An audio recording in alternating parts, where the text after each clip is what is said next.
Subscribe कीजिए कुंडलनी जागरण को और प्रेस कीजिए बेल आइकन को, जिससे कि आपको मिल सके हमारी लेटेस्ट वीडियो सबसे पहले।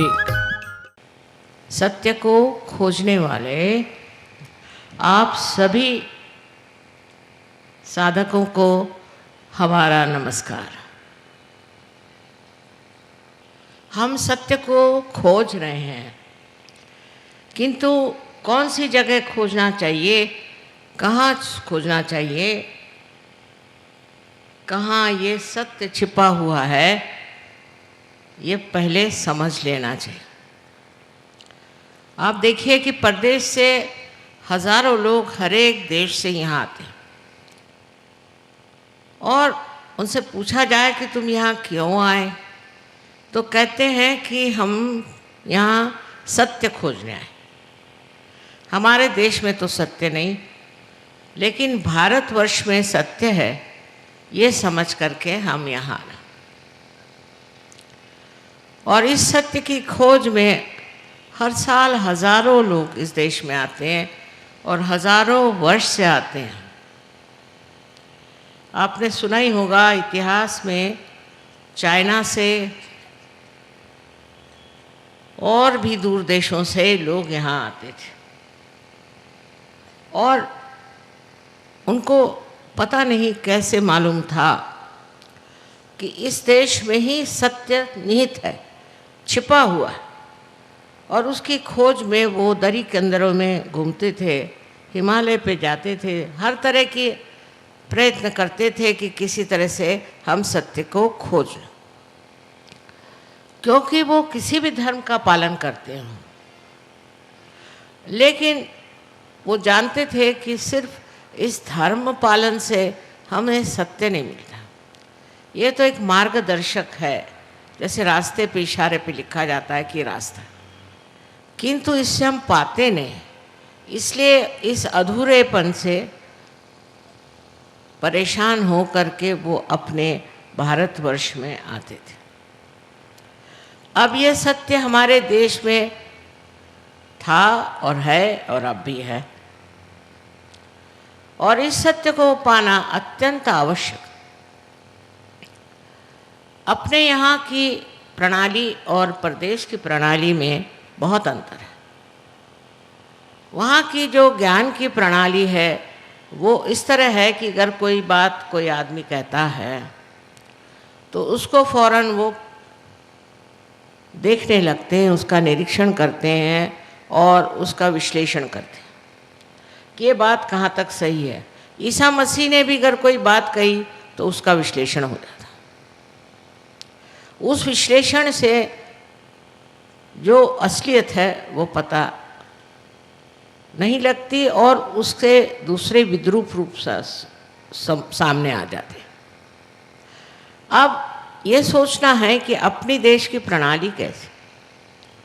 एक तो इस देश में कोई तो विशेषता पवित्रता है कि यहाँ इतने ऋषि मुनि और इतने मनन करने वाले महान लोग हो गए हजारों वर्षों में, और वो बढ़ते बढ़ते 16वीं शताब्दी तक हम देखते हैं कि यहाँ गुरु नानक जैसे अनेक ऐसे साधु संत हो गए कि उन्होंने सत्य पे काफ़ी कुछ लिख दिया, काफ़ी कुछ कहा गया, समझाया गया। लेकिन हमारी जो प्रणाली है वो इस तरह की है कि जो ऐसे पहुँचे हुए पुरुषों ने लिखा है उसका हम वहाँ पर नहीं करते, उसको हम डिस्कस नहीं करते, उसको हम शास्त्रीय दृष्टि से नहीं देखना चाहते, क्योंकि वो पहुँचे हुए लोग हैं, वो ऊंची स्थिति पे हैं। वहाँ से उन्होंने अगर कोई बात कह दी तो उसको हम मान्य करके उस रास्ते पे चलते हैं। ये हमारे देश की विशेष तरह की एक प्रणाली है, जिसमें हम एक श्रद्धा भाव से, एक विश्वास के साथ इस चीज़ को मानते हैं कि जो बड़े पहुँचे हुए आध्यात्मिक स्तर के ऊंचे मार्ग में रहते हुए लोगों ने लिखा है वही बात सही है, उसमें झूठ नहीं। और उसको पड़तालने का, उसका विश्लेषण करने का हमें कोई अधिकार नहीं, क्योंकि हम कोई ऐसे बुद्धिमान नहीं, ऐसे हम पहुँचे हुए लोग नहीं, हमारे में इतने शास्त्र वगैरह का कोई ज्ञान नहीं है, न ही हम गहराई से कोई चीज़ जानते। एक बार इस बात को समझ लेने पर हम श्रद्धापूर्वक उस महान तत्वों को मानते हैं जो हमारे सामने इन ऋषि मुनियों ने रखा।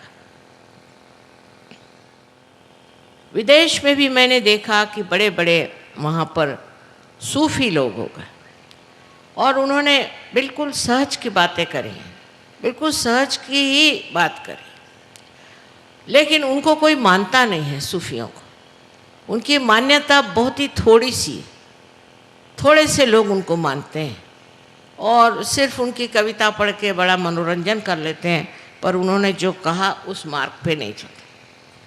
ऐसे हर एक देश में भी बड़े बड़े सूफी हो गए हैं। इंग्लैंड जैसे देश में भी विलियम ब्लेक जैसा एक बड़ा भारी संत हो गया, लेकिन उसकी बात कोई नहीं मानते हैं। और हमने तो कभी कॉलेज में भी उसका नाम नहीं सुना था, लेकिन हम जानते थे कि वो है। जब लंदन गए तो पहली मर्तबा हमने उनकी किताबें खरीदी। उसका कारण यह है कि विलियम ब्लेक पागल है, जितने भी सूफी थे सब पागल हैं, मतलब अपने ऋषि मुनि भी पागल है इनके हिसाब किताब से। इस तरह की जो अहंकारिता परदेश में है वो इस देश में नहीं है, नहीं थी ऐसा कहें, क्योंकि अब तो हम बिल्कुल परदेशी हो रहे हैं। हमें अपने देश के बारे में कुछ मालूमात ही नहीं, हमारे स्कूलों में बच्चों को कुछ मालूम ही नहीं। किसी बच्चे से हमने पूछा कि तुम अजंता के बारे में कुछ जानते हो, तो कहना ये अजंता हिंदुस्तान में है कि बाहर है। अपने देश की जो संपत्ति है वो इतनी ज़्यादा, इतनी गहरी, इतनी अचल है कि उसको देखना, जानना हम हिंदुस्तानी अपना कर्तव्य ही नहीं समझते। यहाँ की संस्कृति के बारे में तो कुछ बता ही नहीं सकते। कितनों ने मुझसे कहा, खासकर हमारे जो परदेशी सहयोगी हैं, कि माँ आप एक किताब हिंदुस्तान की जो खासकर गहरी बातें हैं उस पर लिखो। सो मैंने कहा कौन सी गहरी बात है? कहले संस्कृति, भारतीय संस्कृति पर आप एक किताब लिखो। मैंने कहा ये तो महासागर, इस सागर में से मैं आपको क्या दे सकती हूँ? उसके लिए तो ग्रंथ पे ग्रंथ लिखने पड़ेंगे। एक छोटी सी बात हम सब हिंदुस्तानियों के लिए एक बताती हूँ मैं, मजाक की बात, कि एक फॉरेन लेडी थी, अम्बासडर की बीबी थी, वो हमारे पास है। सो गले में वो हार पहने हुए थे, तो मुझे कहले मेरे समझ में ये हिंदुस्तानी नहीं आते। मैंने कहा क्या हुआ? कहले मैं एक फूलों के दुकान में गई थी और उस दुकान में बड़ा सुंदर एक हार था, वो खरीद के मैंने पहन लिया। तो वो जो लड़की थी जिसने बेचा वो पेट पकड़ पकड़ के हंसने लग गई और रास्ते में सब लोग मेरे ऊपर हंस रहे क्योंकि मैंने गले में हार पहन लिया। मैंने कहा अब इसको कैसे समझाएं? मैंने कहा भाई देखो, यहाँ कोई अगर आपका आदर करे तभी हार पहनाया जाता है। आप अपना ही आदर तो कर नहीं सकते, तो आप अगर खुद आदर करें अपना और हार पहन लें तो ये तो हिंदुस्तानी जो संस्कृति है उसके लिए एक बड़ी हास्यास्पद चीज़ है, इसे सबको हंसी आएगी। उससे कहा ये हिंदुस्तानी जो भारतीय आपकी जो चीज़ है ये बड़ी गहरी है। मैंने कहा ये तो आप कोई भी हिंदुस्तानी होगा ये बात समझ जाएगा कि इस तरह से अपने को आगे बढ़ा के रहना और इस तरह से अपने गले में हार पहन के घूमना, ये चीज़ बड़ी ही निंदनीय है, क्योंकि इसमें नम्रता नहीं, इसमें यह समझने कि हम हैं कौन, हम अपने को क्या समझे बैठे। लेकिन इस बात को लेकर के मैं कहूँगी कि महात्मा गांधी ने जो आंदोलन चलाया था वो बिल्कुल उल्टा फिर गया।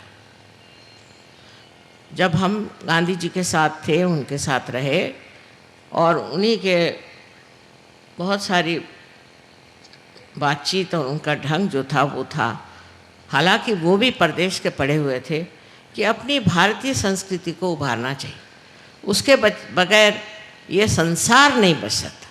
इसकर संसार को बचाना है तो भारतीय संस्कृति का यहाँ एक बढ़िया उदाहरण होना चाहिए, मसला होना चाहिए, जिसको देखकर लोग समझ जाए कि ये भी एक ज़िंदगी है, इसमें भी एक आनंद है। और उनके यहाँ 4 बजे उठने की प्रथा थी।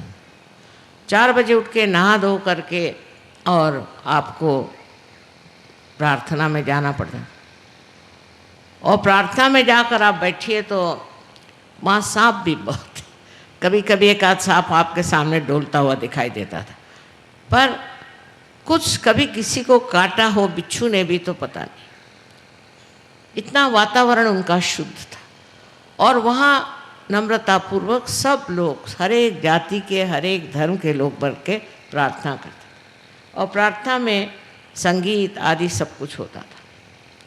और उन्होंने जो भजनावली भी लिखी, आश्चर्य की बात नहीं है, क्योंकि मैं इस बात को जानती हूँ कि वो कितने आध्यात्मिक थे, कि सारे कुंडलिनी के ही चक्रों पर उन्होंने एक के बाद एक, एक के बाद एक के बाद इस तरह से सारे श्लोक लिखे पूरे। सबसे पहले उन्होंने लिखा था तो गणेश की स्तुति, फिर सरस्वती की स्तुति। इस तरह से करते करते उन्होंने हर एक चक्र के जो अधिष्ठित देवता थे उनके ऊपर में अपनी भजनावली में लिखा था, और उसी तरह से गाने का। उसके बाद बाइबल से भी लॉर्ड्स प्रेयर कही जाती थी, उसके बाद कुरान से भी कहा जाता था, और भी बुद्ध धर्म का भी और जैन धर्म की भी उसमें कुछ न कुछ श्लोक होते थे। पर पहला जो हिस्सा था उसमें एक एक चक्र पे बैठे हुए हर एक देवता को उन्होंने लिया था। इतने आध्यात्मिक दृष्टि से देखते थे वो, कुंडलिनी के बारे में जानते थे, चक्रों के बारे में जानते थे, सब कुछ जानते हुए उन्होंने इस चीज़ को लोगों में लाने की कोशिश की। ऐसी भजनावली लिखाई जिसमें इस तरह से सब चीज़ें लिखी। और अध्यात्म के बारे में बहुत मुझसे भी पूछते थे। मैं तो बहुत छोटी लड़की थी, लेकिन तब से वो पूछा करते थे कि तुम बताओ कौन सी गहनता हमारे संस्कृति की विशेष है। अब इस संस्कृति के बारे में कहना बहुत ज़रूरी है, क्योंकि गांधी जी को तो लोगों ने भुला दिया। गांधी जी तो बिल्कुल बेकार हो गए, क्योंकि उनका अध्यात्म तो कहीं दिखाई नहीं देता। आज राजकारण में अध्यात्म की तो कोई बात ही नहीं कर। अध्यात्म में हम हिंदुस्तानी नहीं जाएंगे तो कौन जाएगा उसमें, कौन उसको समझेगा। आज आप देख रहे हैं यहाँ 75 देशों के लोग आकर के और बैठे। 75 देशों के लोग आए हुए हैं, और 75 देशों में ये आध्यात्म फैल गया, और इन्होंने आत्म साक्षात्कार को प्राप्त किया, और इन्होंने अपने संस्कृति को पकड़ा। अमेरिकन संस्कृति के नहीं, इंग्लिश संस्कृति के नहीं, फ्रेंच संस्कृति की नहीं, उल्टे जिस देश से आए हैं उस देश की संस्कृति को कहते हैं कि ये तो बिल्कुल ही पतन के योग ले जा रहे हैं, ये हमारे आत्मा का हनन करती है, ये हमें नैतिकता से गिराती है। इन लोगों ने समझ लिया, अब हम लोगों को नहीं समझना चाहिए। हम लोग तो ऐसी ऐसी चीज़ों का वर्ण करते हैं, ऐसे ऐसे चीज़ों के लिए लड़ते हैं जहाँ नैतिकता का विचार है ही नहीं। और सबसे बड़ी चीज़ अपने संस्कृति की देन है कि हम लोगों को नैतिक होना चाहिए। नैतिकता के अनेक नियम हैं, पर अपने देश में इस संस्कृति में सबको बिल्कुल पूरी तरह से स्वतंत्रता है, पूर्णतया स्वतंत्रता है कि आप स्वतंत्र हैं। चाहे आप नैतिक होना चाहे आप कुछ होना चाहे, हो जाइए, क्योंकि अंतिम स्थिति में आपको पूर्णतया स्वतंत्रता मिलती है। अब स्वतंत्र समझना चाहिए। स्व के तंत्र को जानना, यही स्वतंत्रता है।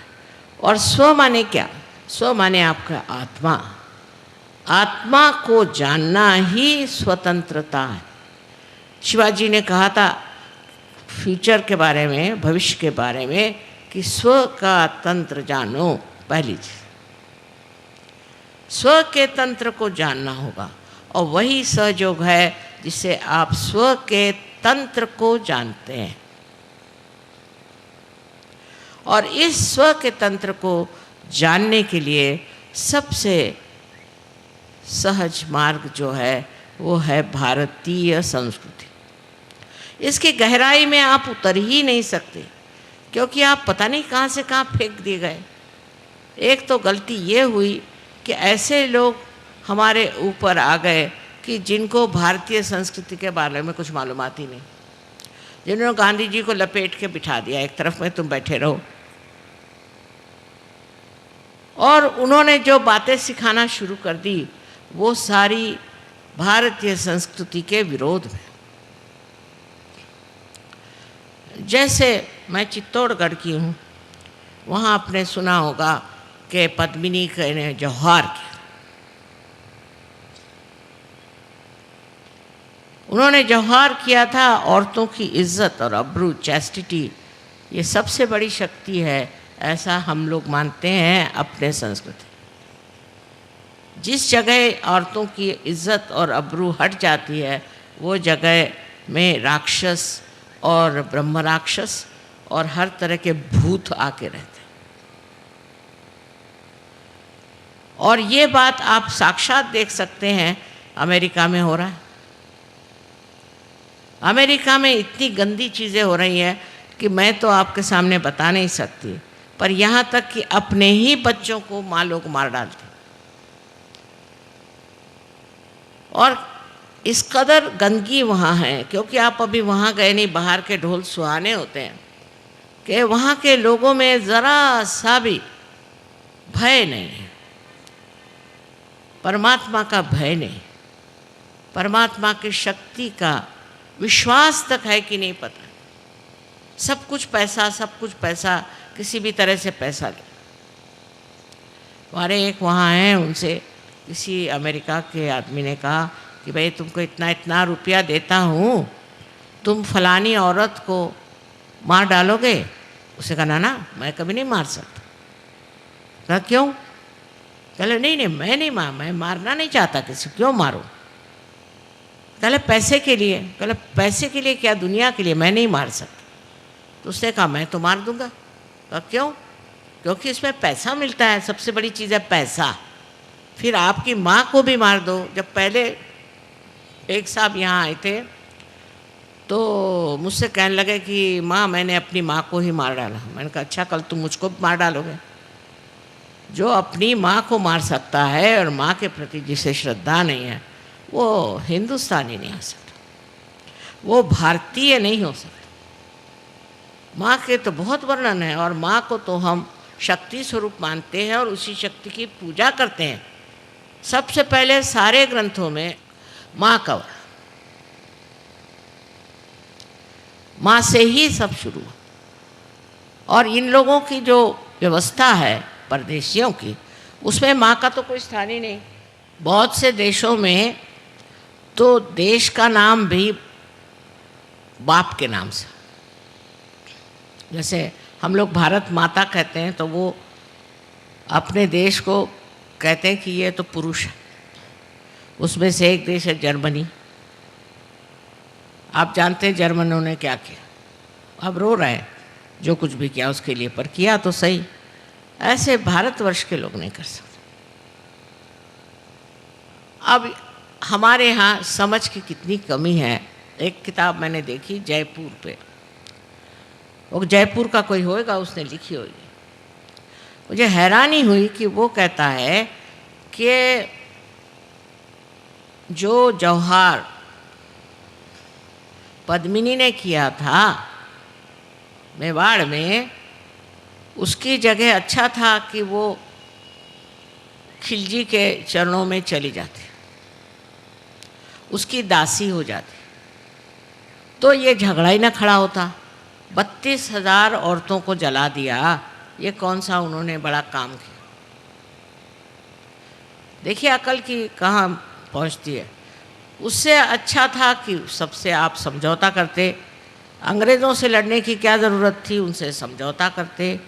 सबसे समझौता करके रहते तो अभी तक इतने लोग नहीं मरते। और जी कर करते क्या? इतने लोग अगर जीते भी तो करते क्या?